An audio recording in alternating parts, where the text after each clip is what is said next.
Placer County because I think it's also, I think it's just like, man, what is going on? Right in the middle, right? Right in the middle. Okay, well, what is this happening? What is this? Oh, this is our step in the pool. Well, It's like just a backdrop that folks can. Where is it going to be? Right Just in here? the back, yeah. Just in the back. Not here, right? No, it's like opposite. We're gonna. I think they should go, yeah. It's going to fly out. Yeah, that was our thought of like just have it opposite. This is beautiful. All the things at the bottom look ugly. Where are they storing those? You want that here? I'm president. Hey, Patrick, you ready? No. You got it. You got it. Sure. It's going, man. Good. but Good. you're right. Whole new color suit here. What is that stuff in the bottom? Does that have to be there? No, we can just take that out. Just put it in the back of that space.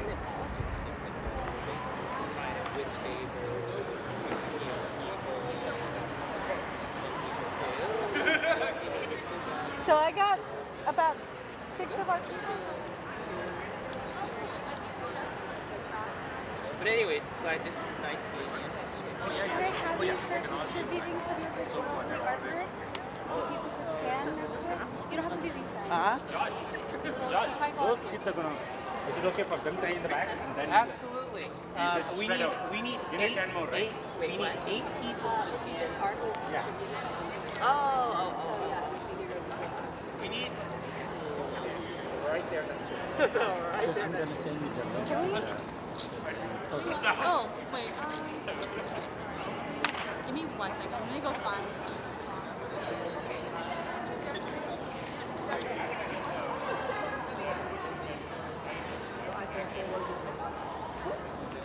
Oh, I'll just do it right now. Can I, do you have the link already? No, that's why I have to forward you You didn't accept it. Still wait. Oh, sorry, hold on. Okay, you did that. Oh yeah, I felt the right.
So if I join this now, I'll take these.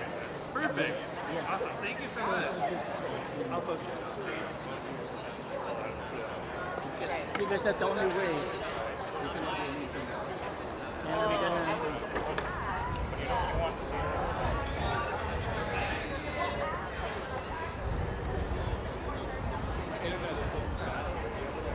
Oh, good. Well,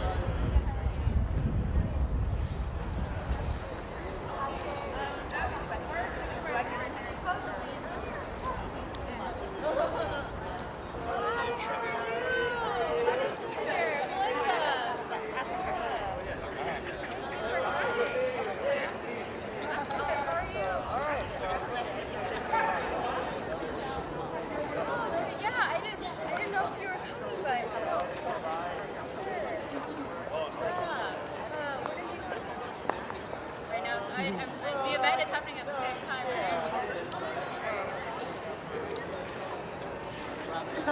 Hello. Here, I'll have Erica. Hello. Hi. Good seeing you. Hi. Hello, Amy. Hey, hi. Yes, I am, but I'm gonna probably. Hey, good to see you. So I'm gonna go. So I'm gonna be about 5-10 minutes. Head over there. I was just gonna get the sergeant. You're going there too. We can bump a ride. We can bump a ride. There you go. Yeah. Yeah, try to come with me. Oh, hey, hi. Good to see you. Good to see you. Yeah. Hi, thank you. Is that deep? Yeah. Where did they start?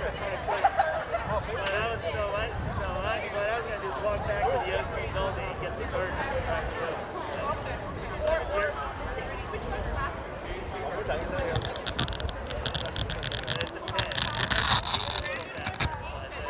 he's not available, then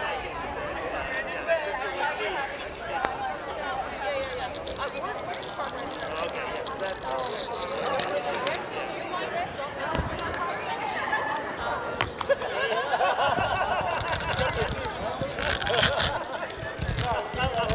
I'll vote for her confirmation. That's what's so fun to me.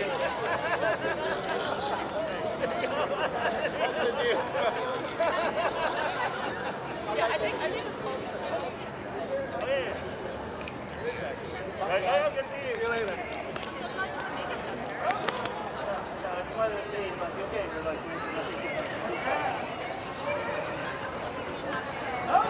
Hi, I'm Margie. Hi, I get to you. So I'm just gonna put the mic right here so we can hear directly to the. Oh, okay. This is for the live stream, The live stream. and we also hear whatever is coming. Okay, great. Thank you. People. Is the speaker location good? Yeah, I think that's fine. I don't think there's anything. Unless we are ready. It's okay. I mean, we could tape a sign to it. We could, yeah. Do you want to ask?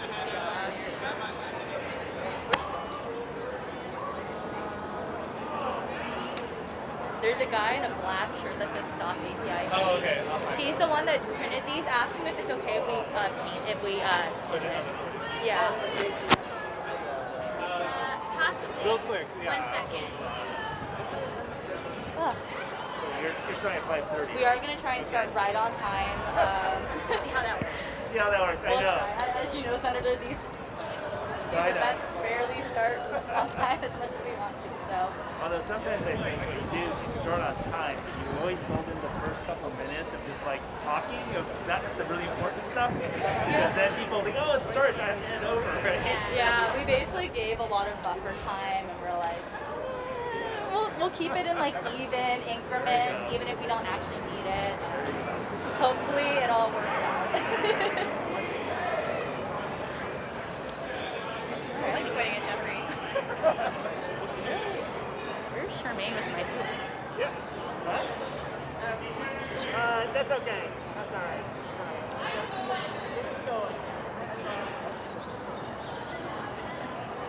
Notice the coffee is sponsoring a different. They are. I was like, fuck. I'll tell you about that. I asked if she would answer back. I'll tell you. You guys did so good. Yes? Love you. Thank you for the support. Thank you. Take 2. You look good. Oh wait, where's the tape? There's not behind. Oh, I thought.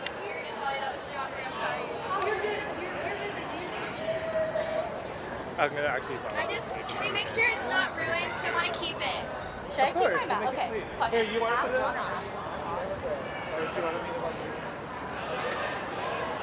What's this? These are the microphone covers. Do you think If we you need do, it? I know Pan is like wearing his mask. because I will want to. These are our caps, but like that means we have to change them out This every tape single is really. Change what out? The caps? The No, that's caps. fine. You just have give one to each speaker. Or have somebody assigned to this. I'm just thinking like what's gonna go smoothly, and I have a very short schedule. Oh my gosh. Yeah.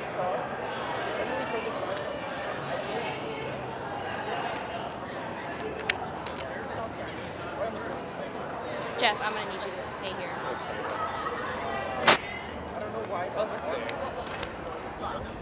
I saw the Batman tweet. She's spicy tweet, right? Spicy. Did she just watch Batman this weekend? No, it's because she didn't. She's writing every tweet. We write all our stuff for her. Oh. was that one Brett or was that you? That was all Brett, baby. Oh, okay. You turn on the mic. Honey, it's gonna run late. Just I know. It's gonna what? Well, yeah, we'll just start now. wait. Why don't you take this shirt? I think it's a good look that we're having just a woman right now. I think it's too much of a hassle. Yeah. Okay. Lots of EAs and SEAs here. Not a lot of SEs. Hi. Ooh. Yeah, just hold it up. Alright. Anything else? Can you get Josh to get all the people who are gonna stand behind, like, to stand behind now? It's on. Need help with anything else? Let's get started. Yep. Yeah. No, it's live.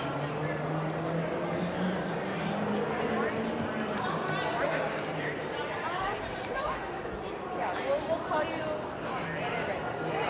Stay.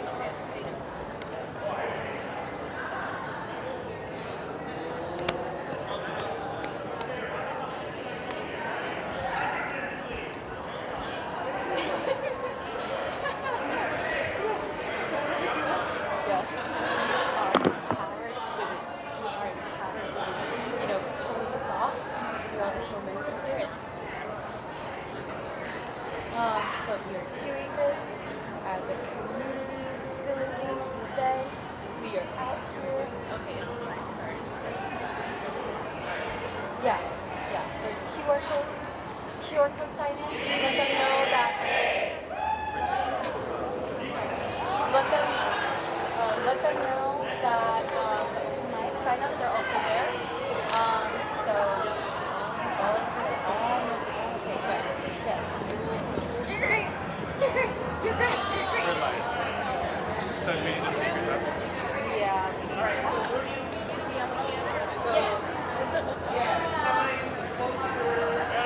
In the background, Yeah, behind here. Yeah.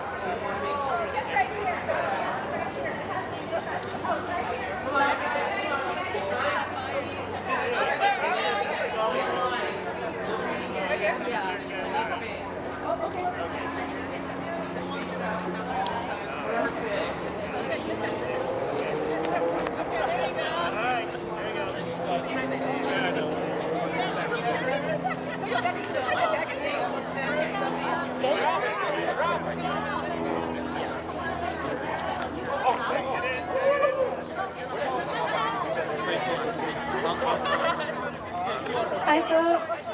We'd like to get started. If folks can start to gather and take their seats, we'll give a couple minutes for photos. One, two, three. Unity against hate.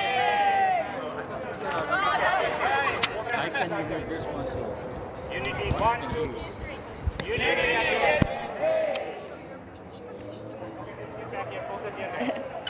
Alrighty, folks, we're gonna get started. Everybody, we're going to get started here.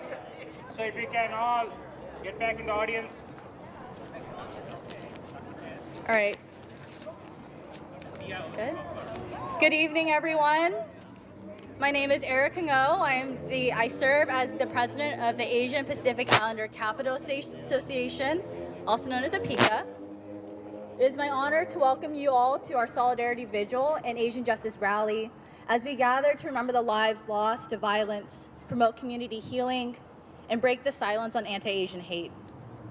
Today, Asian American and Pacific Islander communities are coming together in Atlanta, New York City, Chicago, Dallas, Denver, Detroit, Houston, San Francisco, the Twin Cities, Washington, D.C., and here in Sacramento for a national moment to acknowledge the one-year anniversary of the Atlanta spa shootings, to remember the victims, and center the experiences of API women from a place of intersectionality. Today's event is intended to be a space for community healing and solidarity, while also inspiring more conversations among our Asian American community members and civic leaders about the needs of our community as a whole. With so many victims and senseless deaths, let us be thoughtful in our response as we come together to honor the lives and ensure their legacies live on through our collective community actions after all is said and done today. Before we move forward with our program, I'd like to start with a few community guidelines and housekeeping items so that we may create a space of trust and mutual respect amongst all of us present here. First, we will hear from our fellow community members as they share their experiences of anti-Asian hate, their thoughts or feelings, and anything else they would like to talk about. These conversations are often done so with much courage and vulnerability, and so we ask that everyone be kind and respectful today. Second, we will be hosting an open mic portion to wrap up our program. We ask that you speak from the first person based on your experience. For folks interested in participating in the open mic, the sign-up table will be right in the back. There's a blue table where you'll be able to sign your name, an organization if applicable, and then what you'd like to speak about. Third, brave space. As we navigate these sensitive and difficult conversations, we ask that folks be mindful that this space is dedicated to community healing and specifically geared towards uplifting the voices, experiences, and feelings of API women. Are there any agreements folks would like to add or reword for our community conversation? Seeing and hearing none, are there any questions on any of these community agreements? And lastly, can everyone agree to comply with them today? If anyone is in need of assistance, please refer to our volunteers throughout the crowd. And if you need to step away for a moment, please feel free to do so. So with that settled, it is my honor to invite Nilda Valmores, the Executive Director of My Sister's House, to lead us in the remembrance of the individuals whose lives have been lost. Thank you, Erica. On behalf of My Sister's House, our staff, board of directors and friends, and our survivors, I thank Apika for organizing today's event. And I thank you all for being here as we gather to heal together as community members. During this 2-year pandemic, we have seen a rise of hate crimes and attacks towards our API community, especially our elders and sisters. In fact, I heard of just one last night in our Sacramento area. Now we stand together to remember and honor the lives of 2 most recent victims. Michelle Go. Today we remember the life of Michelle Go. She was a daughter and sister, born in Berkeley and raised in Fremont, California. She attended American High School in Fremont, where she was a member of the Honor Society and a cheerleader. She graduated in 1998. She went to study at UCLA, graduating with a degree in economics in 2002.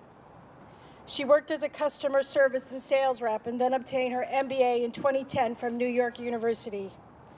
She then worked at Barclays and later joined the financial firm Deloitte as the senior manager. Michelle was known for her volunteer work for more than a decade with the New York Junior League. Her focus populations were seniors, recovering homeless, immigrants, and under-resourced and academically struggling elementary and middle school kids and parents. We hope Michelle will be remembered for how she lived and not how she died. She was a brilliant, kind, and intelligent woman who loved her family and friends, loved to travel the world and help others. Christina Yuna Lee. Today we honor the life of Christina Yuna Lee.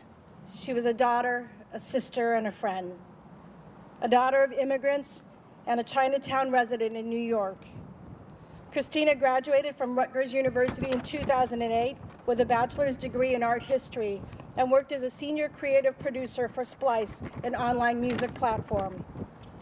Her family described her as full of life, radiating positivity, joy, and love. She supported her friends in everything she did. Christina went above and beyond to make those she loved knew she was there for them, never expecting anything in return. She was known to be a Jill of all trades. She was an artist, philanthropist, dancer, and chef. She motivated people in her everyday life and left a huge impact in her community. May we remember Christina, and may her family heal and find peace. Today also marks the one-year anniversary of the Atlanta spa shootings, where 6 Asian women were brutally murdered. Let us pay tribute to the victims by remembering their names and stories. Zhaoji Emily Tan, 49, was a business owner born on the China-Vietnam border. She was known to be full of smiles and laughter and a pleasure to be around. She died one day short of her 50th birthday. Dao Yu Feng, 44. Ms. Feng was new to the area, but known as a friend who was quiet and kind. Hyun Jung Grant, 51. She was a hardworking single mother to 2 sons, and she was a former school teacher in South Korea. She was a strong influence for her 2 sons. Sunsha Kim, 69. Ms. Kim was a grandmother who came to the U.S. in the 80s. She was a hard worker, working 2 to 3 jobs, providing for her family. She was known as a fighter and a rock for her 2 children and her 3 grandchildren. Young Ah-yu, 63, a South Korean native. Ms. Yu came to the U.S. in the 70s with her husband. She was known as a good mother who was always there for her kids. She was happy to be working as a licensed massage therapist. She was an amazing woman who introduced her family and her friends to home-cooked Korean food and karaoke. And Soon Shung Park, 74. She made food for the employees of the spa and spent most of her life in New York before Atlanta. She was known to be very healthy and stayed active. Her son-in-law stated that everybody said that she was going to live past 100. Tonight, we also recognize the many lives affected by Asian Pacific Islander hate crimes, of which 2/3 are Asians and Asian American women. Let us stand together in a moment of silence to remember and honor Michelle, Christina, Emily, Dayu, Hyunjung, Ms. Kim, Ms. Park, and Ms. Yu, and the thousands of other reported and non-reported victims of anti-Asian hate and gender violence. And in that moment of silence, acknowledging their lives and their deaths, I ask that you think of ways that tonight and tomorrow you can continue to honor their lives with actions that help support Asian women in our own backyards, in our own communities, so that Asian and Asian American women in our area may have the economic, mental, and physical health and protections to live to be 100 and to see their children and their grandchildren grow up. I ask that to truly honor the women we are remembering tonight, that you think of ways that we can stop the anti-Asian hate and gender violence that exists here in our region and in our state, in our country and in our world.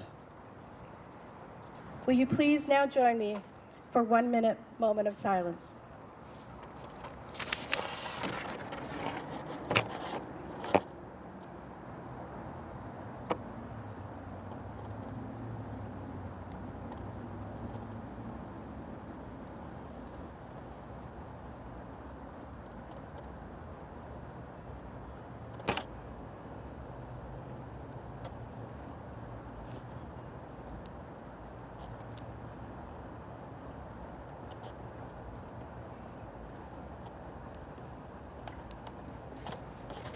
Thank you.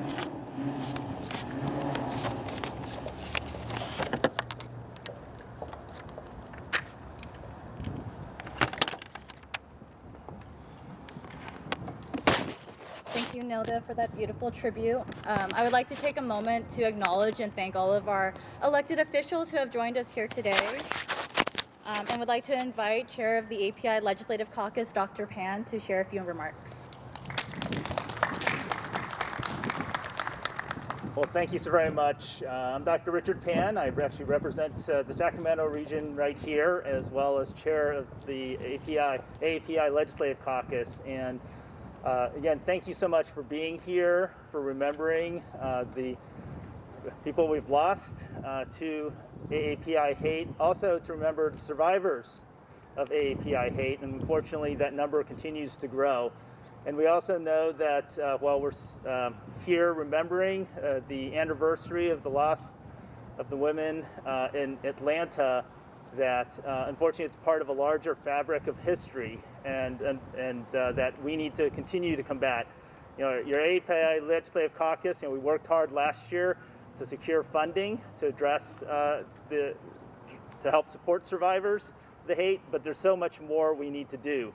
So again, I appreciate everyone being here to, again, mark this very important anniversary, and there's so much more work for us to do together as a community, and certainly your representatives on the AAPI Legislative Caucus are working hard. In fact, I recognize my Vice Chair, Evan Lowe, who I think hopefully will have an opportunity to speak a little later. Thank you, Evan.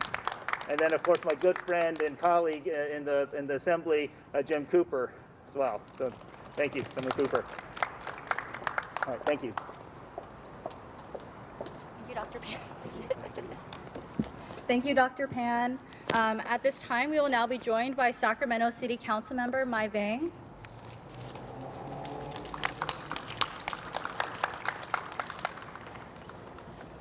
Thank you, County Community folks going after me. I'm gonna try. Okay. Good afternoon, everyone. First, I just want to take this moment to say thank you to all the organizers that worked so hard to plan this important event. I'm really proud to be here today to stand in solidarity with all of you. I want to say thank you to the PICA organizers, Erica and Melissa, and all the CBOs. I see a Papa out here, my sister house, and so many other grassroots organizations that's out here today to stand in solidarity with our community. And I also see NAACP here, always an incredible ally, and really appreciate all our grassroots community organization for being here today. Today I join all of you and all our siblings across the world in solidarity as we continue to reflect, mourn, heal, transform, and collectively build a better world for the ones we love. Today's remembrance is occurring for Asian Americans and Pacific Islanders across the country today.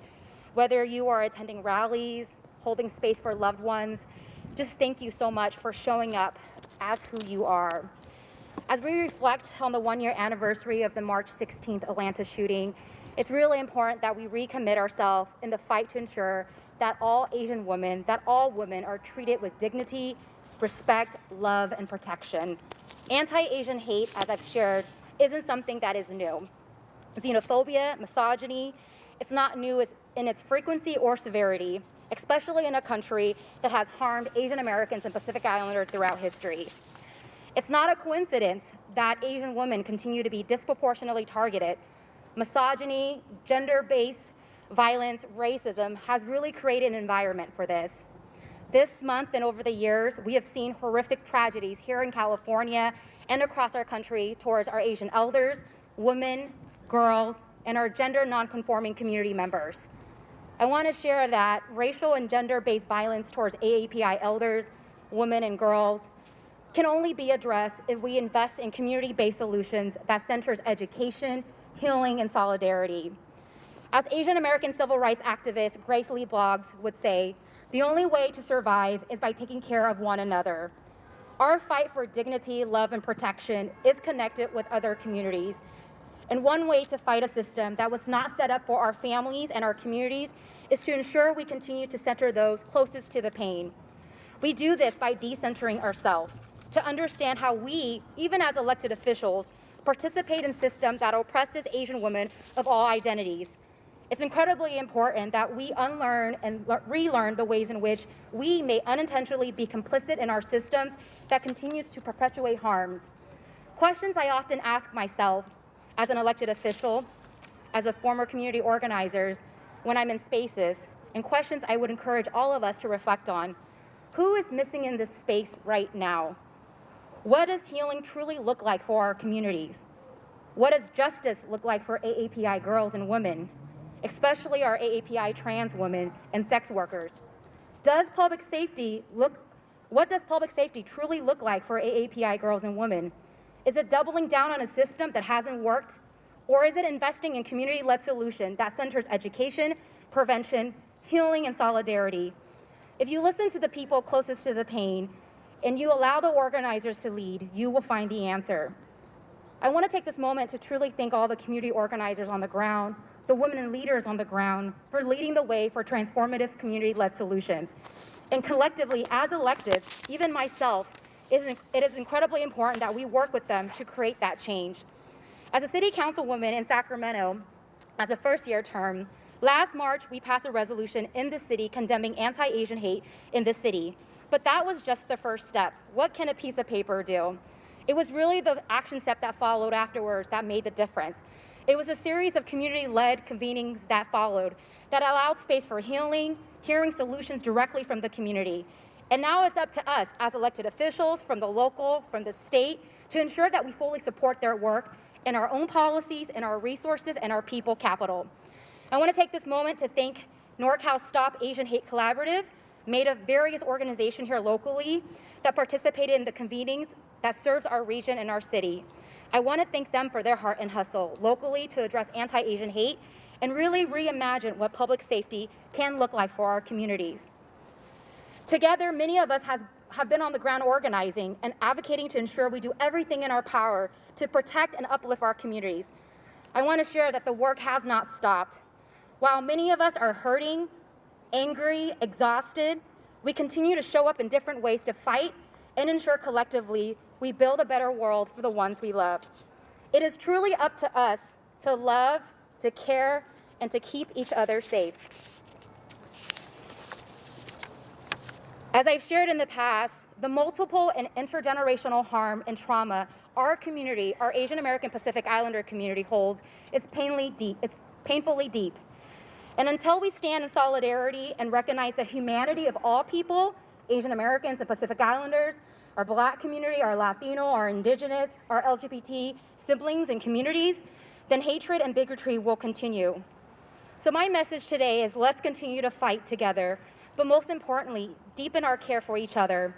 This is how we can recommit to honoring the lives lost and showing up to fight for a better tomorrow. In the spirit of decentering ourselves, I'd like to hand the mic to community members who are the true advocates in this fight. As always, I will be right here fighting alongside you with our AAPI communities, with all of our communities, to fight for our collective healing and liberation from all forms of violence.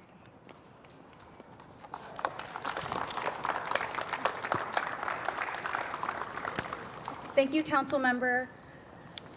Before we move on to our next speaker, I'd like to make sure I direct folks' attention to the scroll in the back where folks will be able to sign messages that they would like to share in honor of the victims and any messages you would like. At this time, I would like to welcome Attorney General Rob Bonta. Attorney General.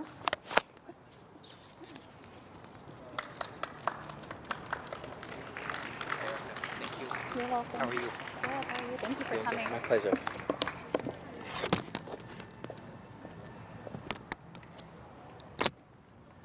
Good afternoon, everyone. Make sure I get this right. Is it okay here? Let's see. Well, good afternoon, and thankful for the opportunity to join you on this solemn occasion. I want to thank Erica for her leadership and for having me here today. I want to thank the Asian Pacific Islander Capital Association for your longtime advocacy for our API community and for putting on this event today, and all of the other supporting organizations that are represented. That's what this moment is about. It's about solidarity, partnership, allyship, coming together to denounce what we know is unacceptable in our society when it comes to hate and when it comes to misogyny. I'm Rob Bonta, California Attorney General, and again, honored to stand with you in partnership and in solidarity this evening. Tonight, as you know, we mark a solemn anniversary. 1 year since the horrific Atlanta shootings. Tonight, we also remember Michelle Go and Christina Lee. And tonight, we come together to denounce the darkness, the hate, the racism, the xenophobia, the misogyny. And as we do, we also shine a bright light on the ongoing violence against API women in our nation, the sisters and daughters attacked, assaulted, and killed as they simply went about their daily lives, as they walked home from work, as they boarded a train. These attacks, we know, they're disgusting, they're despicable, they're unacceptable. In recent years, the AAPI community hasn't only been hit by a pandemic of COVID-19, API Americans have been hit by a pandemic of hate as well, fueled from the top on down by the rhetoric of misguided politicians and leaders. But California, as it has always been on so many things, is a beacon of hope, the bastion of diversity and of progress. But even here, we must recognize and confront the reality.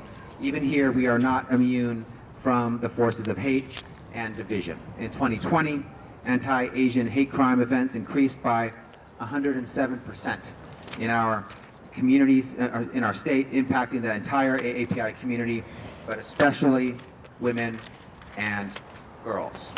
And we've seen an unacceptable surge in gender-based violence, targeting women of color and AAPI women. And we must face the problem to fix the problem. We must recognize the tragedy and the horrific nature of the current challenge. We've seen grandmothers stabbed. We've seen them shot and attacked. We've seen mothers and sisters and daughters hassled, harassed, and assaulted.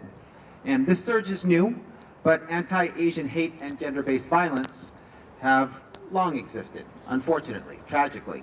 Our communities have, unfortunately, long been targeted.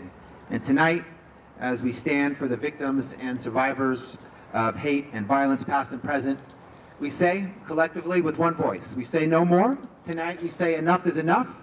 Tonight we push forward and we move forward together. Amid the surge of hate and violence, our communities have surged into action, organizing in historic numbers, fighting through marches and rallies, education and learning, and policy proposals. And as your AG, as the people's attorney, I've been hard at work as well. As California's top law enforcement officer, I fight alongside all of you. That's why I formed the Racial Justice Bureau. That's why I issued new guidance and resources to help the public and law enforcement. That's why I urge prosecutors across the state to establish specialized hate crime units to support communities, impacted communities. That's also why I launched CARE, our Community Engagement Office, and more. At the California Department of Justice, we're here for you. Our Community Awareness Response and Engagement Team is here for you. Our Victim Service Unit is here for you, and I'm here for you. As I've said many times in this surge of hate that touches so many, that attacks so many because of who they are, how they look, where they're from, I see you, I value you, I am you. And as your AG, with the full force and weight of the law behind me, let me say it loudly and let me say it clearly. Anti-AAPI hate and gender-based violence, they're unacceptable. They're not welcome here, anytime, or anywhere. All of us, we have a lot of work to do, and that's why we're here. We're willing to roll up our sleeves and work together. We know that, and we are committed. We know that we will move the needle and uplift all communities, and that we can only do that together. We're at our best when we work together, and when we work together, when we collaborate, when we partner, there's nothing that we can't do. And so, as we do, let's continue to be guided by the spirit of California, a spirit that's on full display tonight with this incredible group. We are united by, not in spite of, our infinite and beautiful diversity. In Sacramento and across our state, we know Asian Pacific Islander mothers, daughters, and sisters, they make our community stronger. So let's do all our best to continue the fight, to protect one another, to keep each other safe, to take care of one another. Your fights will be my fights. Let's continue the fight together. Thank you.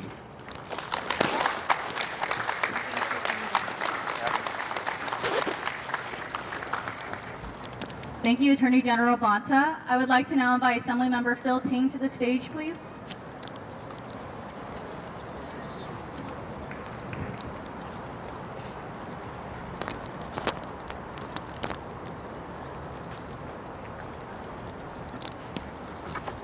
Thank you. Thank you. It's always great to be here with my great friend Rob Bonta, as well as Jim Cooper, and to see all of you here today to remember this horrific incident that happened in Atlanta last year.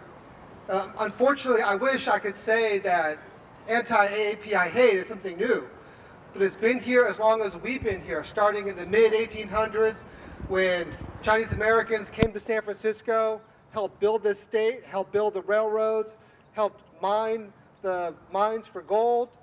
We saw a huge upsurge back then of anti-AAPI hate. And one of the things that we have to continue to remember and continue to fight for is to understand and know our history. We have a huge part of our community who are recent immigrants. They know the history of the countries where they came from, but they don't necessarily know the history of our community here in this state, in this country. And that's why it's so important for us to make sure that we know Asian American history, that we know ethnic studies, because it's only by understanding the history of how we got here do we know what to do for our future. And so much of that is making sure that our streets are safe so that women, our seniors, our children can walk the streets, get on a bus, go out to eat without fear of being attacked, of being spit on, of being hurt. And that is the state of our community right now, where we too often have people who right now they're staying at home. They're not staying at home because they want to, but they're afraid to take their morning walk.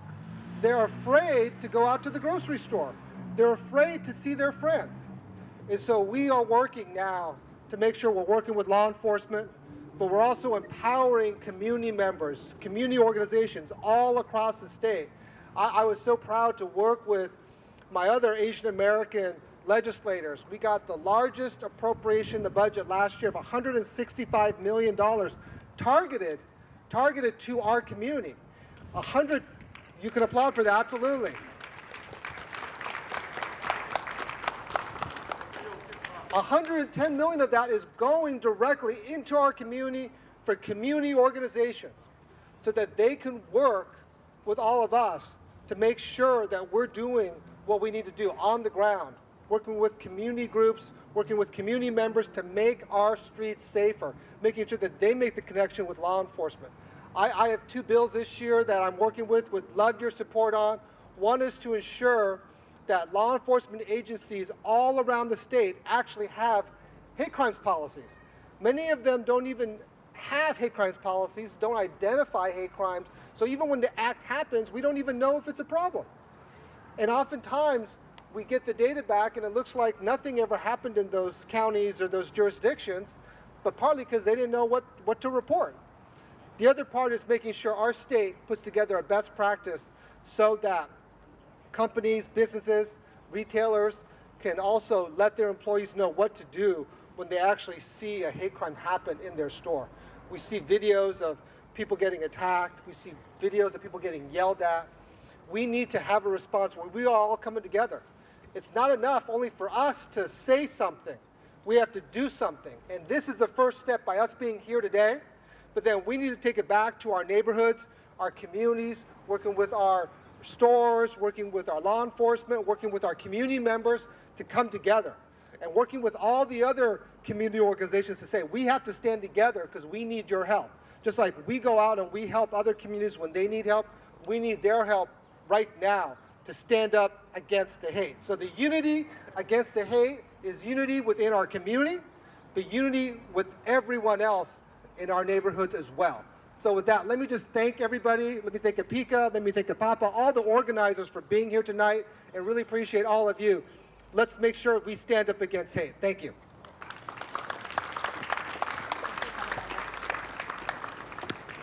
Thank you, Assembly Member. We truly appreciate our local and state electeds for their advocacy and for taking the time to join us today. If we can get another round of applause for them.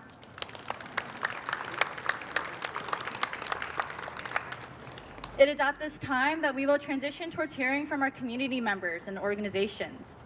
What we do as we move forward as a community should be rooted in the voices of the individuals with lived experiences. Let us be reminded of the healing we are striving for today and our community guidelines of kindness and respect as we hear from our fellow community members. Please help me welcome APAPA's statewide internship chair, Andrew Kim, and the president of the Sacramento chapter of the NAACP, Betty Williams.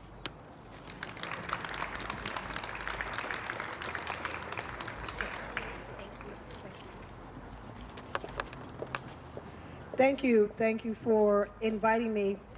I would like to thank APAPA for our partnership with the Greater Sacramento NAACP, where I was honored to share the stage at the Black Expo where Dr. Rick Warren, and I understand Dr. Rick Warren is here, right, wave your hand, Dr. Rick Warren, gave APAPA the Unity Award for this community, which I think should stand in applause for them receiving that award this year from the Black Expo.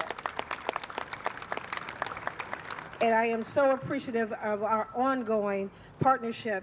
I think also with the hate crime, we should also remember Ahmaud Arbery, who was also affected, a young man running, jogging, was brutally chased and killed and murdered. And as a result of a hate crime enhancement, those 3 individuals are now in prison for the rest of their life. So we are also here.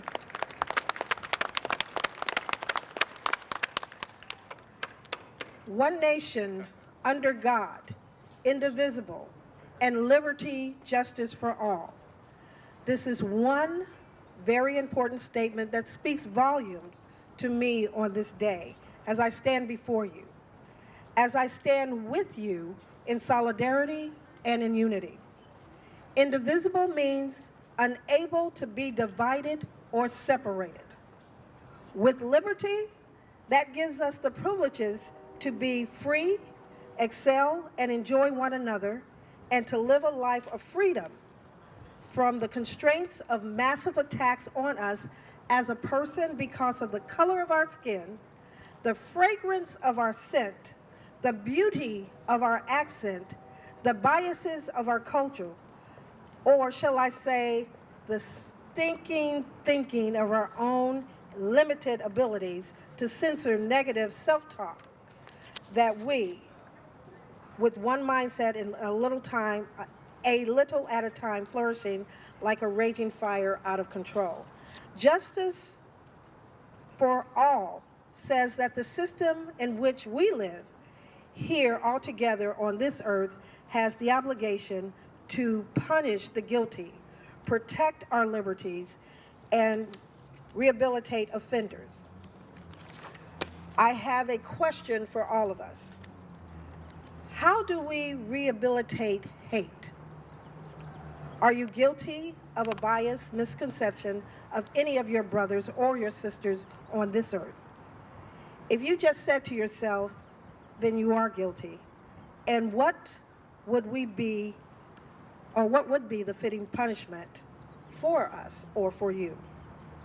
Let us go back to one nation under God, which means decreed freedoms.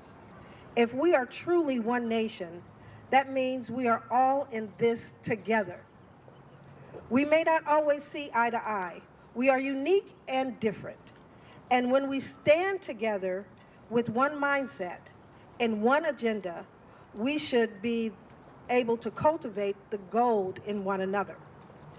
With love and respect, then and only then, we will truly be one nation under God, indivisible, with justice for all, an unstoppable force to be reckoned with. What is your call of action today? Together we can do all things but fail. How will we heal our land from the toxicity that is trying to overtake our nation? What are you willing to commit to today? How can we be an example as a community or as community leaders and supporters for one another? How will we show up for one another after today? There is so much work to be done legislatively, organically, between all of our organizations present right here. I'm very proud of the officers of the NAACP that are standing with me and beside me on this day. For sustainability and accountability to stand united together for our marginalized communities that are suffering in silence.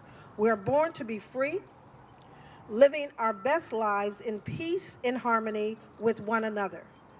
As long as we are still alive, we can revive the justice for all.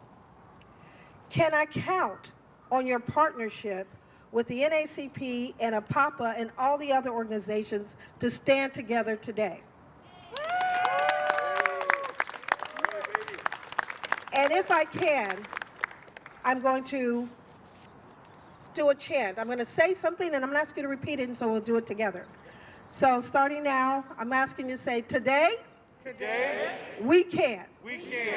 Tomorrow, we will. Our future, we shall prevail. And I thank you on behalf of the Greater Sacramento NAACP. Thank you. Thank you, Betty Williams and the NAACP for your support and solidarity. My name is Andrew Truman Kim, APAPA's internship chair. It's my honor to be here on behalf of APAPA and our APAPA founder and leaders, and over 1,000 APAPA female interns, volunteers, community partners spanning 13 states to thank APICA for organizing today's tribute for the victims of last year's racially motivated killing in Atlanta, and the many API women and seniors who've been victim to hate crimes.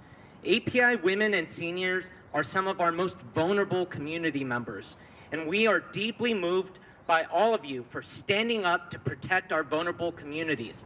Remembering just last year, how many of you stood up, took action with us, joining our Unity Against Hate rallies, over 20 rallies across the nation, letting the world know that we are not invisible. We are deeply moved by the many leaders and partners, including the NAACP and Assemblymember Jim Cooper, and many others for joining us in solidarity, remembering Dr. King's words that an injustice anywhere is a threat to justice everywhere. Finally, we're deeply moved by our many activists willing to continue to take action, to remain vigilant in our enduring fight for civil rights and racial justice for all. And in that spirit, we hope you can join us. Join APAPA right here at the state capitol on June 23rd to commemorate the 40th anniversary of Vincent Chin's death, remembering this critical point in API civil rights and the work we must continue to do across the United States to let the world know we are united against hate. In closing, Michelle Obama said this: when they go low, we go high. As we tribute to our many victims and families, let's remember that we are not alone in this fight and that we will overcome together. Thank you.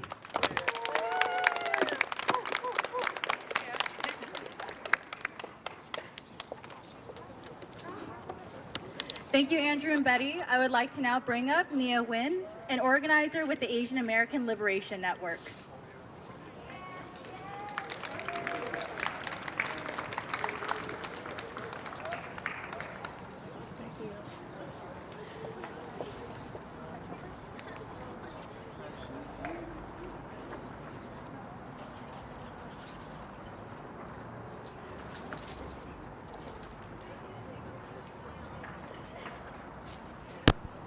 You know, we Asian Americans and Asian and API folks, we have to walk a very thin line.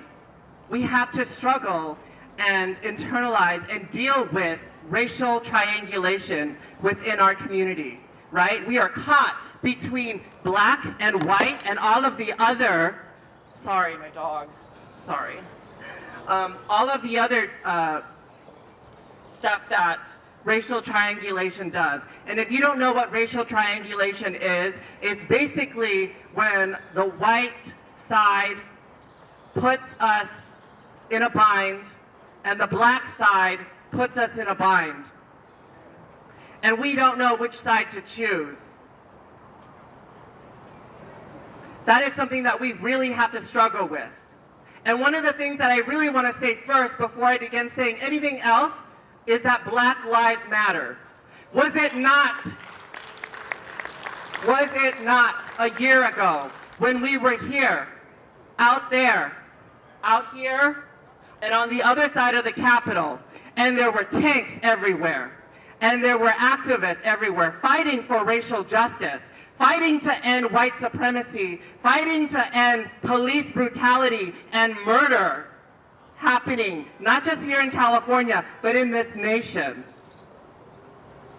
That is combined with gender justice, racial justice. And that is something that we all have to deal with here in this country. And my Asian siblings, I want us to be very intentional about solidarity when we are talking about connecting race in this country. We do not need more legislation for the law to kill more black and brown people in this country. They are also doing it to us Asian people, to our Asian brothers and sisters. ICE is also sending off our brothers and sisters out. Yes, this year is the 1-year anniversary of the Atlanta shooting, which, by the way, was caused by a white supremacist. He went there because he saw many of these women not as people, but as sexual objects.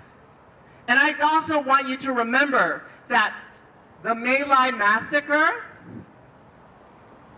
happened as well. Today is the anniversary of the My Lai massacre. And if you don't know what that is, for the newer generation, it's basically when United States military came to a Vietnamese village, raped women, young boys and girls, and killed and slaughtered so many people.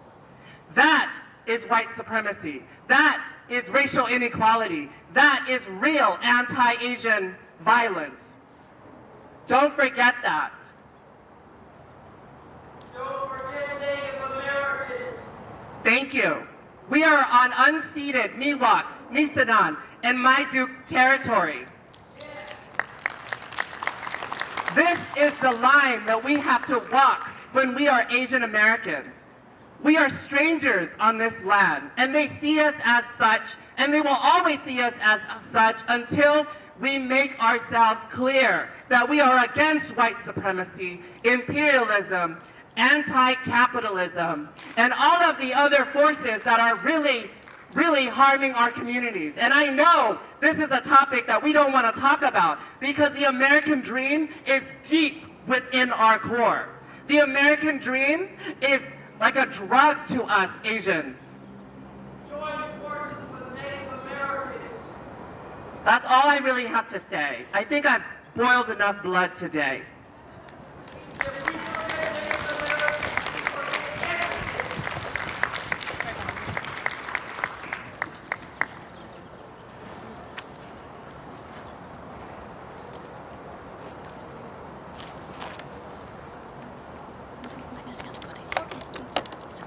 Thank you so much, Nia. And last but not least, before we begin the open mic portion, which as a reminder, if folks would like to sign up, please sign up at the table in the back. I would like to invite Kat Parpana, the Director of the Strategic Asian and Pacific Islander Retention Initiative at UC Davis, to share a letter to the community.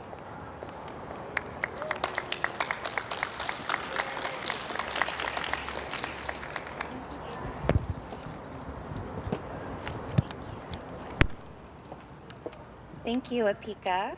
My name is Catherine Joy Pagadwan Parpana, and I do also go by Kat.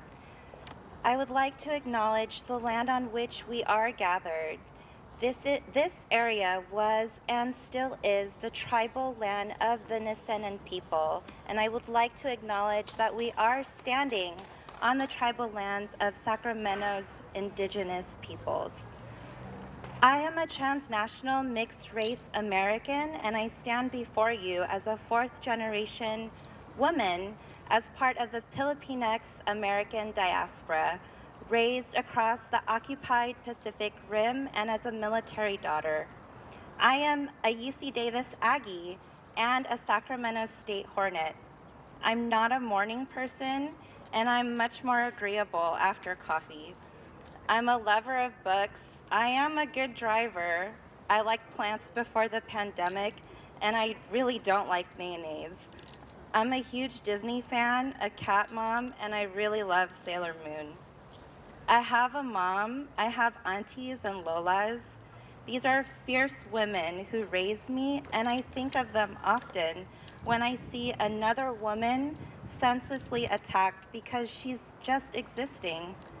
I have a dad, uncles, lolos.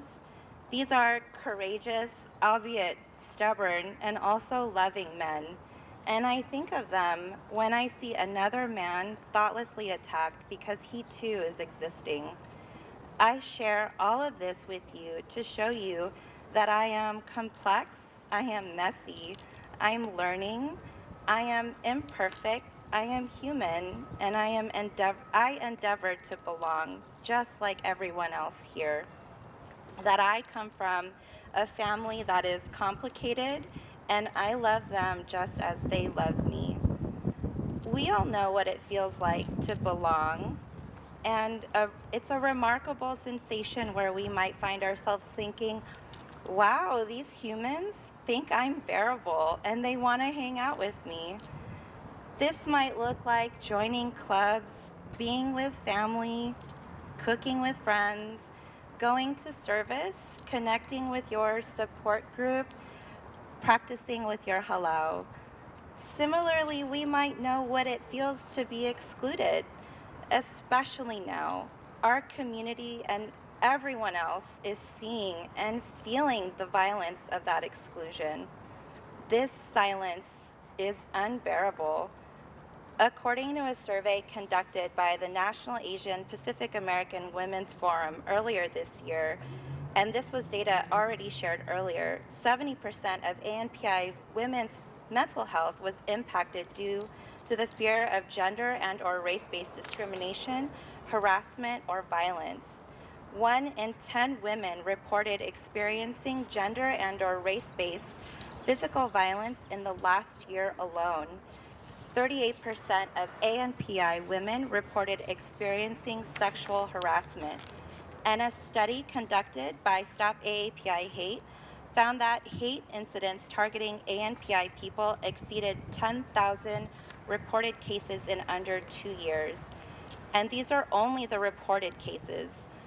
But this is nothing new for us. It is just more visible, more accessible, and streamed. We all know what it feels like to be ignored, rejected, locked out. Our Black siblings know this, our First Nations siblings know this, our queer siblings know this, our fellow siblings of color know this. This is why when one of our siblings hurt, we hurt. This is why when one of our siblings demands justice, we all demand justice. Sometimes it is difficult to demand this justice, especially in the moment. We see something happening and we want to intervene, but are not sure what to do. Maybe we're scared.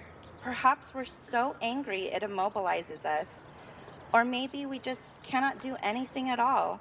We all grapple with this decision. How do we move from being a bystander to being an upstander?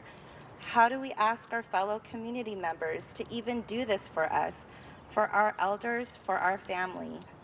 In my work as a diversity, equity, and inclusion practitioner, it is important to think about what small things we can all do within our respective spheres of influence to be change agents. This makes equity more tangible, more accessible. Equity is how we get closer to the idea of equality, where everyone can belong. It gets us closer to the promise that is inclusion. An upstander is someone who, like an ally, uses their privilege in an actionable way to interrupt some precluding behavior. An upstander should also consider the risks that they can take on. Intervening can look like interrupting the action directly. This means that that person probably has the most privilege and are at the lowest risk. Delegating looks like letting someone else act. They might have a lot of privilege, but the risk they take on may be a little too great. And distracting can look like interrupting in another way. There is little to no privilege here for that person, and they are at the highest risk, if not the same as the person that they are trying to help. In my culture, Tagalogs have a saying, isang bagsak. This means one down, one fall. Its significance is a call to action regarding solidarity. This phrase is traditionally followed by a unity clap, which symbolizes the heartbeat. We begin by placing our hand over our heart, and we feel the rhythm of the heart as it beats. Slowly we will clap together, softly at first, but steadily our clap will grow louder, and then we'll applaud together in community. This clap solidifies the importance of our shared experience as a community, what it means to be a tribe, and how our collective rises and falls together. I think this is what Isang Bangsak is in practice, when we can shift from being a bystander to being upstanders, when we can feel our collective heartbeat and understand that this is not right, and I want to do something about it because they are me and I am them. I might not know what exactly they are going through, but I have been in this position before. And so I ask you now to join me in community by placing your hand over your heart and listen to your heartbeat as I listen to my own. And when you are ready, clap along with me.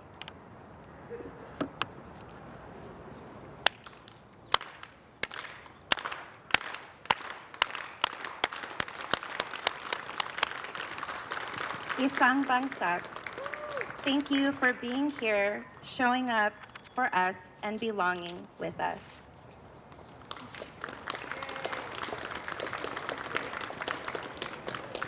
Thank you so much, Kat, for that beautiful tribute. It is now my pleasure to welcome APICA's Communications Director and one of the organizers of this event, Melissa Sagun, to lead us in the open mic portion, which you can still sign up for in the back. All right. Thank you all so much for being here. This is such a wonderful turnout. We, as APICA, truly value having our community members here, standing and healing together. Again, we will begin the open mic portion of our event. We invite anyone to now come forward and speak up about the ongoing hate crimes in our API community, however they feel, and whatever calls to them. And if you would like to speak, we do have a sign-in sheet in our back table over there. We ask that you fill out your name, organization, if applicable, and the subject that you would like to talk about. And please note, again, the community guidelines we've stated in the front in the beginning of our event is, we have a 2-minute time limit and be respectful of other speakers. As a refresher, the community guidelines are as follows: be kind and respectful. Speak from the first person based on your experience. This is a brave space, and the space is dedicated to community healing and specifically geared towards highlighting the experiences and feelings of API women. Simultaneously, we will be holding a message jar and paper scroll activities at the same table where community members can voice their feelings on paper. So we invite you to share your words and feelings there as well. So our paper scroll specifically will be in conjunction with all of the other API Justice Rally messaging throughout the nation. So please be mindful that this will be shared on social media. And with that, let's begin. First, I would like to invite Oranet, the president of APALA. We appreciate you being here. Thank you so much.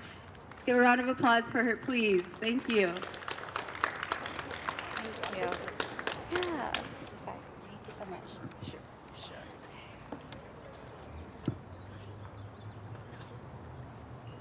Good afternoon, API friends. My name is Auranit Limani Bersert, and I'm the Asian Pacific American Labor Alliance Sacramento chapter, APALA, Sacramento. It is my honor to be here to speak with you. I'm trying not to break down.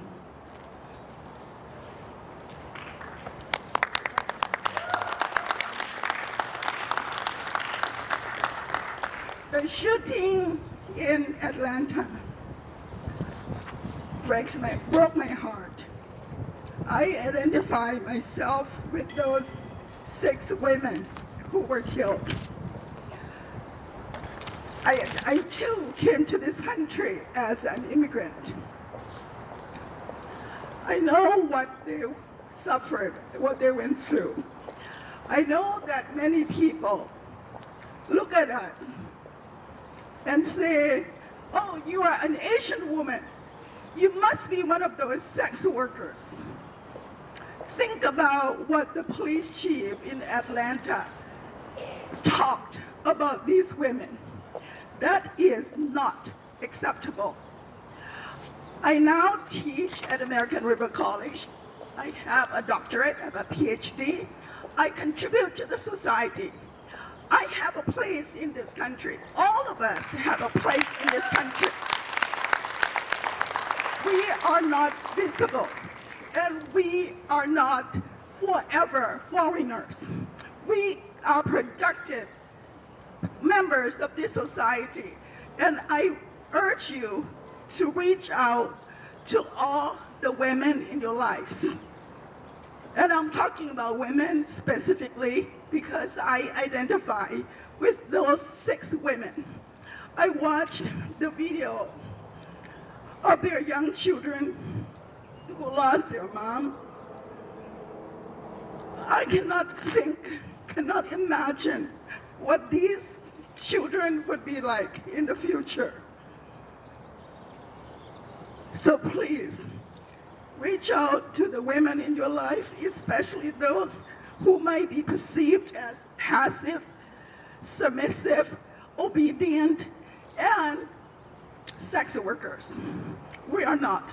We are not forever foreigners either. We are productive citizens of this community. Thank you.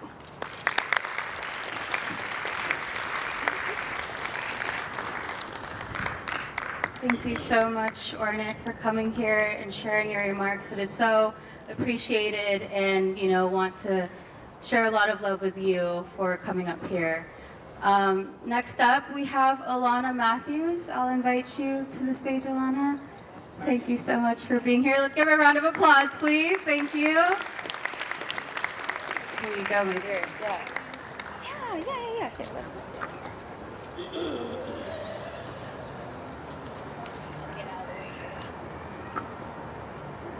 Thank you. And I also want to say that as a mom and a community member, I also identify. We are honoring March 16th as a sacred day of remembrance to grieve and care for each other as we ready ourselves to continue the long and difficult work of dismantling layers of oppression and violence that target massage workers and innocent, productive members of our community. Not only is this the day where we remember the 8 people, including 6 Asian women massage workers who were murdered at spas in the Metro Atlanta community a year ago today. This is also the day that Latasha Harlins, who 31 years ago was killed in a Korean American shop and sparked the 1992 LA uprisings. It is also the day we remember the atrocities of the My Lai massacre and the women and children killed on March 16, 1968, during the Vietnam War. It is a day that reverberates throughout history and reminds us that our struggles against hate, supremacy, patriarchy, and imperialism are all intertwined. It is a reminder that we need each other. Our futures depend on each other. I hope I don't mispronounce this, but there's a Vietnamese expression that says chia bon. It's used for expressing condolences. It translates literally into divided sadness. The Vietnamese expression captures the acts of dividing grief, of cutting it into small little pieces to split among each other so that each of us individually carries a much lighter load. I stand today in solidarity and I say chia bon.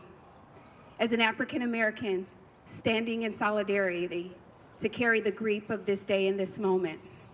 And as I look around and I see members from all races, all ethnicities, we all stand together, carrying a much lighter load as we share in the grief, as we share in the struggle, and as we share in a more hopeful, safe future for all of us. Thank you.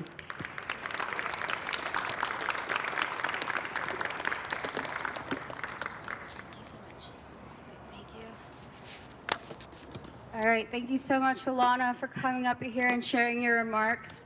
Up next, we have Bao Huang with SCIFA. Bao Huang, if you're up here. Wonderful, thank you so much. Let's give him a round of applause, please.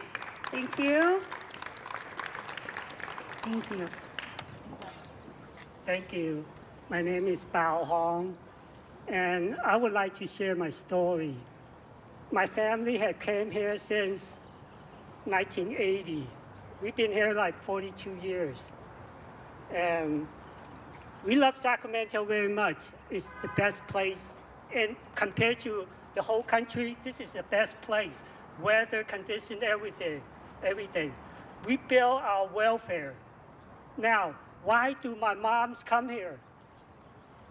From our history, from my family history, my moms and grandparents in China, somewhere in China, they moved because World War II happened. They pushed them. By the 1950s, my mom and grandparents moved to the South China, between China and Vietnam. And my grandparents' mom moved into Vietnam, North Vietnam, and slowly into Central Vietnam. And my mom had started a family in Saigon, Ho Chi Minh City. We built our wealth over there. And when Vietnam War hits, the communists coming, we moved again. In 1975, we moved in Vietnam, in the Phu Quoc Island, out in the Pacific, South China Sea. And by 1980, we barely crossed the sea into Thailand refugee camp. And we got here, we were very lucky, we made it. This is the best place to live and to build our family wealth. Within the 42 years, the first year in America, I seen the hate within us already. I go to school, go out in the park, go out to the American River. We got harassed all the time. One of the things I believe, why is the hate right here? Maybe because we lost our dream. Most Americans lost our dream. We supposed to build a family. Work hard, build your welfare.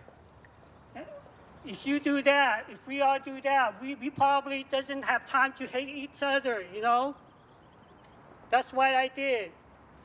I don't go any place. I don't go out and eat or do anything. Actually, I work at this Capitol. I take care of the ground right here as a groundskeeper.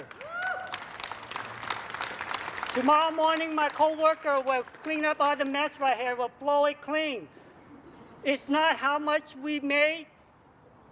I'm a very disciplined and hardworking person.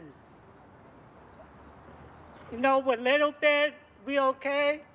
You know, we love this country very much. Hopefully, in the future, I don't have to move my family into South Pole. Thank you.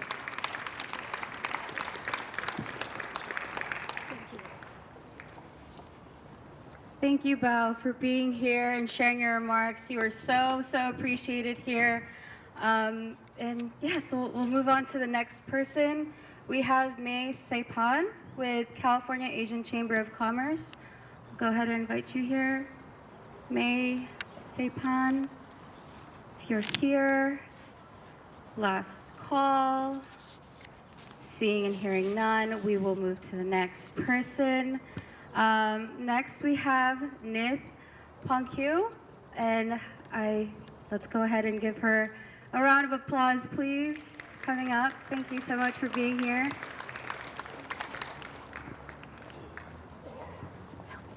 You got it. Thank you so much.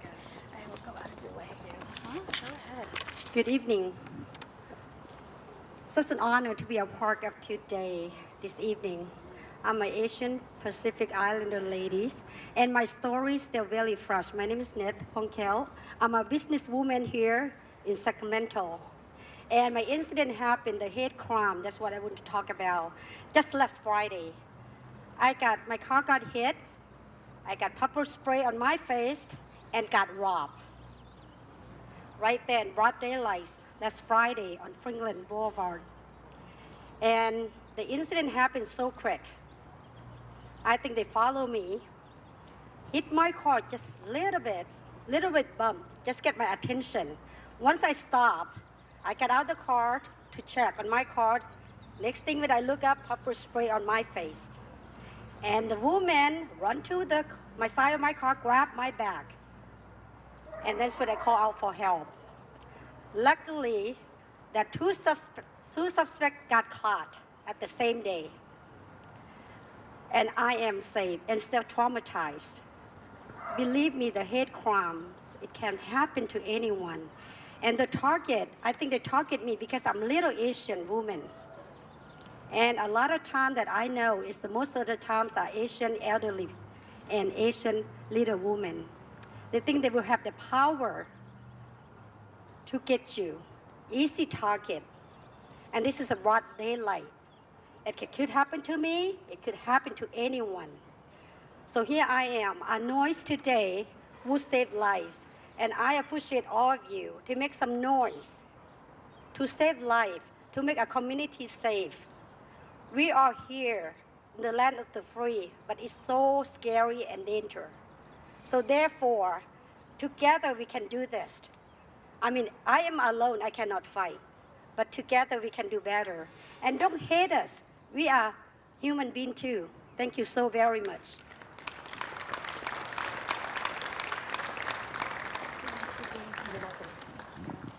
Thank you so much, Nith. We appreciate you coming here and sharing your story. Next, we have Dr. Tikoi Porter with the National Action Network, Sacramento. Awesome, thank you so much. Give him a round of applause, please. Thank you. Dr. Porter, here you are. Of course. Good evening, everyone. My name is Reverend Dr. Tikoi Porter, and I am the senior pastor of the Genesis Church here in South Sacramento and founding president of the Sacramento chapter of the National Action Network, also a proud member of the NAACP. As it has already been mentioned, today marks 1 year of the tragic mass shooting of women of Asian heritage in the Atlanta area spas. And as we stood with you before, we stand here to say again that we are with you to denounce the hate attacks that are happening against our AAPI Asian sisters and brothers in California and in this country. Hate has no place in America.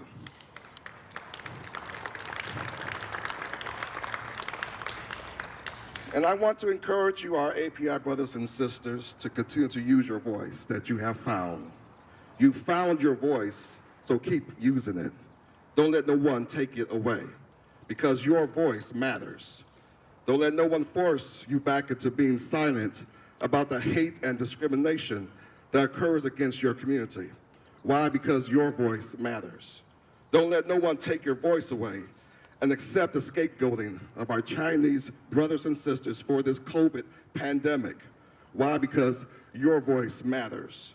Don't let no one take your voice away about your proud heritage, cultures, and right to call this land of America your home. Why? Because your voice matters. So I'm standing here today to let you know, to cry loud, spare not, for you are not alone. You are not alone in your struggle. You are not alone in your pain. You are not alone in your tears. And you are not alone in this fight. We are with you.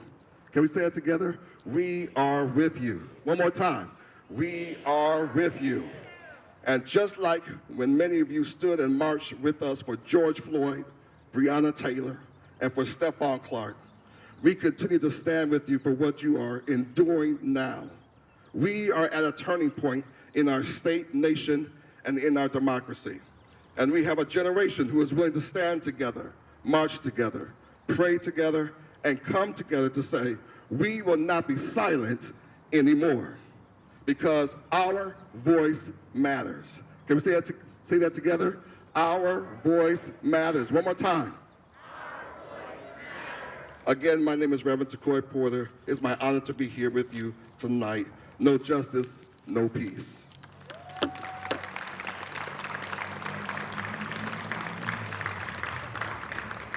Thank you so much, Dr. Porter. Really appreciate those wonderful remarks. Next up, we have Sean Yang. I'll invite Sean Yang to come up here. So great, let's give him a round of applause, please. Thank you, thank you.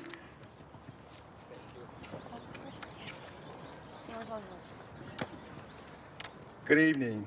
I'm very honored to be here tonight with all of you. First and foremost, I want to take this opportunity to thank all of you, because without all of you being here, it would mean not much. And thank you to the organizer, APICA, APAPA, and all other organizations. And thank you for the local news for showing up as well, to tell our story of pain, hurt, fear, all of the above, that we as Americans should not have to live with. We should live with joy, freedom, and opportunity to reach our goal and fight for our dream. Almost a year ago, May, we had an anti-Asian hate rally here in the Capitol, just right around the corner. Almost 1,000 people show up. And I say it then, and I want to say it now as well. We as Americans, as one people, one nation, we have no place for hate, bigotry, violence, and racism. You guys agree with that? We have no place for that. No place for that.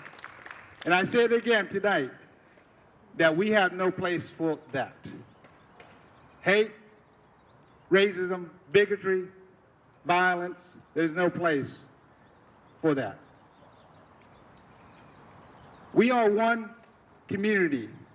Doesn't matter if you're black, brown, white, or any other color, because we help our community as professionals, as volunteers, like tonight, and professional as healthcare worker, mailman, firefighter,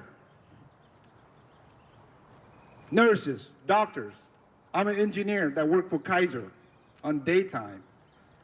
I'm a volunteer for our Papa any other time, whenever they need me. I'm a school board for Elk Grove Unified School District, 5th largest school district in California. I'm doing my part, and we all here doing our part. The last message I want to send out to all of us and the people at home is that, please, let's hold the people who conduct hatred, violence toward anybody. Let's hold them accountable alone. Let's not generalize a group of people. Let's just hold those individuals that practice and conduct these horrific crimes and hate. Thank you. God bless us all.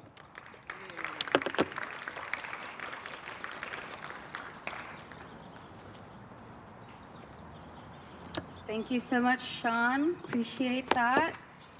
Look, next up, we have Nadia Johnson with the Yellow Heart Committee. Nadia Johnson, if you're still here.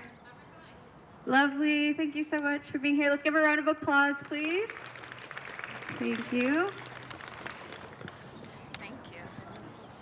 Hello, everybody. As I was thinking about when I was going to come up here, I had to think about what I want to say. And what I want to say is that I run a trauma org, and what I've seen today is collective trauma. Trauma from what Asian women have experienced, trauma from what's in the news, and trauma from COVID. But most importantly, what I see here is unity. And that's what's making me so happy, because I know that there is a community here who wants to help each other, who wants to support one another, and wants to see change. So all I want to say tonight is just thank you all for showing up.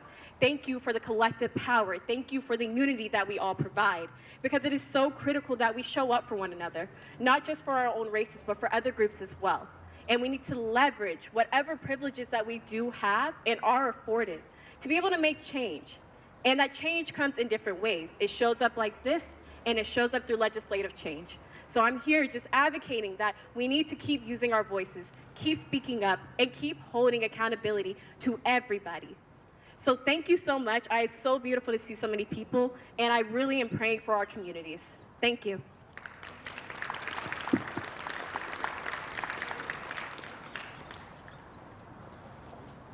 Thank you so much for those remarks, Adia. Next up, we have CC Yin with the Papa. If you are still here, give him a round of applause.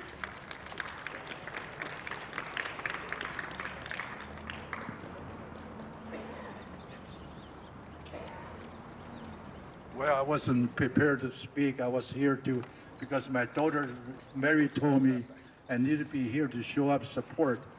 And I'm very proud. Well, look at that. Yeah. Sean and Ram, right, left and right with me. Okay. Right behind here, here, Douglas, another hardcore. Mary, my daughter too. Wonderful. I'm very proud to be part of you here today. We share, you come here, spend the time, entire afternoon, beautiful springtime here to see your friends and your passion together. We share one thing in common. You heard so many people, Betty, other elected folks talk about just one thing in common. If we look at the Capitol here, on the west side, the sun's on the west. You look up there, the statues. This is California. It's part of the United States of America. Was born 280 years ago by immigrants from Europe, then following African American, then following Hispanics, Spanish, then following Asians. This country is built by immigrants over the native Indians. It's their country. But we come, you know why you all come? Your grandparents, like me, I'm first generation. We all come from one reason, because we had some trouble in our own homeland, whatever it was, and we can't survive or live or die. That's what we come here for. Then some was born here, my children. Some of you born 5, 10 generations, same thing. So if we know history, what it meant, why they came. The European come here, liberty, freedom. They were discriminated locally, or they had war, the criminals like that, yes. We come the same way, same reason. We're all victims of our own country, something went wrong. Or foreign invasions, for instance, in World War II. Few countries tried to invade other country, we got in trouble. The kids, no place to go to or to eat. The parents all died of stuff. Today happened, Ukraine. I just want to say we are here, share one thing in common. You are most passionate. You take a whole afternoon out from your family, your friends.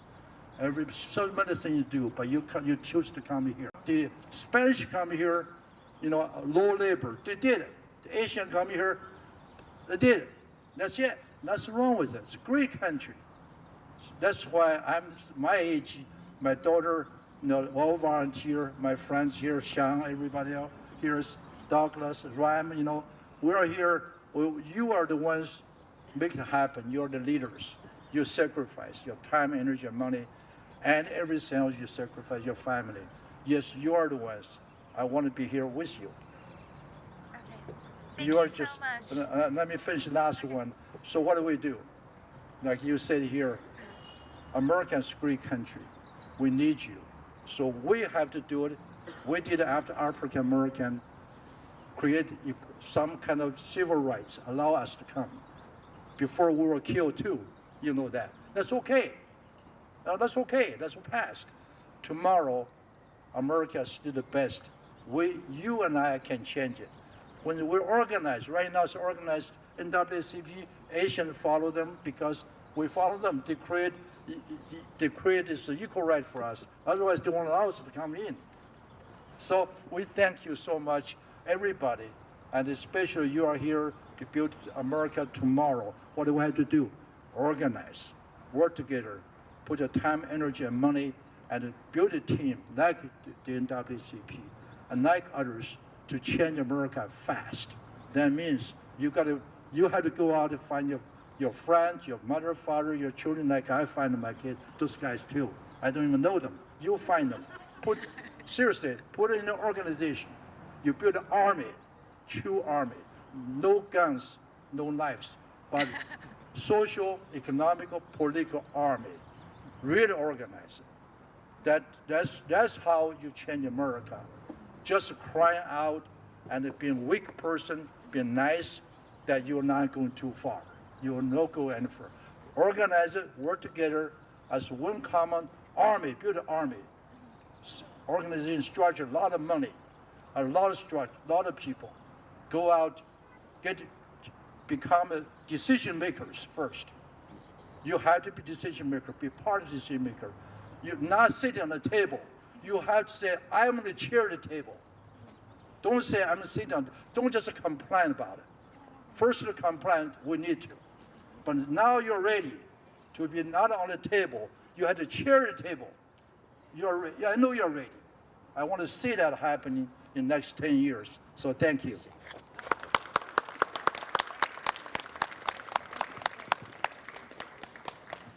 Thank you so much. Last but not least, we'll have Douglas Shaw share his remarks, and then we'll close off our event. Hello, good afternoon, ladies and gentlemen, compatriots. Well, my name is Douglas Shaw. I'm the chairperson of Lock Management Association. Lock is a historic town, a national historical landmark that is created by Chinese who built the levees in the 1800s. And we created this fertile land of America. We are very blessed to live in this beautiful country, and we are very blessed that we are given the opportunity to say our piece on this platform. And we have the media here, and we thank the country for this. What I'd like to talk about today is the subtle racism. Subtle racism is all around us. And even I am in the community, I can feel that. And I'm glad that the country has introduced AB 101, that is to integrate Asian history into our K-12 curriculum. And this is the most important because I think the country has basically successfully done away with this blatant racism. That is done away with. But we need education to help dissolve this subtle racism. And I am here to talk and to remind us that we all play a part. Whenever we have opportunity, tell them how you feel. Because some people, they don't mean to be racist, but they don't know. But we are there, we feel it. And in a very friendly way, in a very positive way, tell them, explain to them. And that's all I want to say. We live in a great country. God bless America.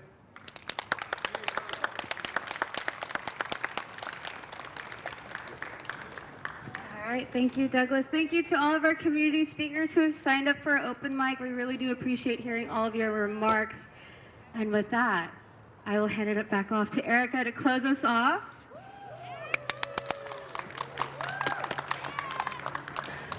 So thank you everyone for joining us today for today's Solidarity Vigil and Asian Justice Rally. It is our hope that everyone has the opportunity to honor all of the lives lost, reflect on how we can further support and uplift not only our community as a whole, but API women in particular. And lastly, that we were able to find solace in this healing process together. As we leave today, let's take the lessons we have learned and use the stories we've heard to inspire further actions and our next steps in advancing the movement towards justice, equity, and inclusion. I'd like to give a special thank you to all of our speakers, our elected officials, our community members who shared their voices with us today. We'd also like to thank all of our supporting community organizations where we wouldn't have been able to do this without your support. So thank you to APAPA, My Sister's House, everyone. Thank you. Almost done. These organizations graciously put together a resource guide of the many local and national organizations available, which you can access via the QR code also on the table. If you'd like to stay connected with us, there's a sign up QR code as well. And lastly, please make sure to, if you haven't had a chance to, sign the scroll and share any messages you would like. I'd like to give a really big shout out to the rest of the APICA board, and especially to Melissa, who's played such a huge part in organizing this event.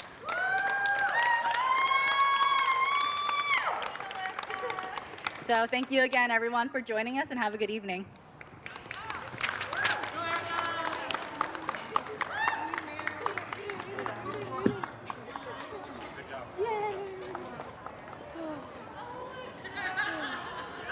Good job, Erika.